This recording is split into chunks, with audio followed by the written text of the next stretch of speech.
কেউ দিতে পারে না। সেই জায়গা থেকে যদি ইমাম সাহেব মসজিদের একটা কমিটি থাকে, তাদের কাছে এসে বলে যে আমার বাচ্চাকে আমি পড়াশোনা করাইতে পারি, আমার হলো হাজব্যান্ড মারা গিয়েছে, আমি হলো অনেক অসুস্থ হয়ে আছি, এই কাজগুলো যদি আমরা মুসলিম ভিত্তিক সোসাইটিতে বানাইতে পারি, তাহলে বাংলাদেশে আমূল পরিবর্তন হয়ে যাবে।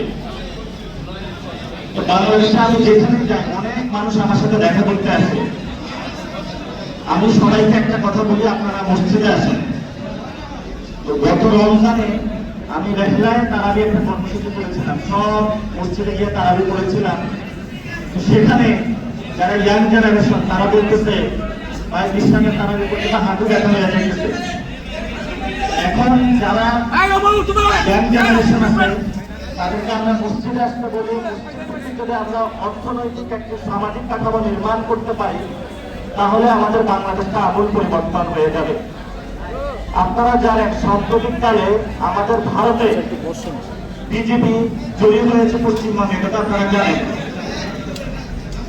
এটা একটা গেরুয়া পতাকা, এই গেরুয়া পতাকা বাংলাদেশের কাছে এসে গেছে। মুসলমানরা যদি সজাগ না থাকে, মুসলমানরা যদি ইমানি সত্তা না থাকে, তাহলে কিন্তু এই গেরুয়া পতাকা আমরা ঠেকাতে পারবো।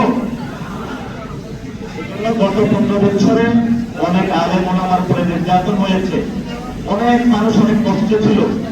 আমরা যদি সবাই ইয়াং জেনারেশনকে মসজিদ ভিত্তিক কাঠামোটা তৈরি করতে পারি, তাহলে আমাদের বাংলাদেশ নতুন ভাবে পরিবর্তন হবে। এই কথাটা বলার জন্য আপনাদের কাছে দাঁড়িয়েছি।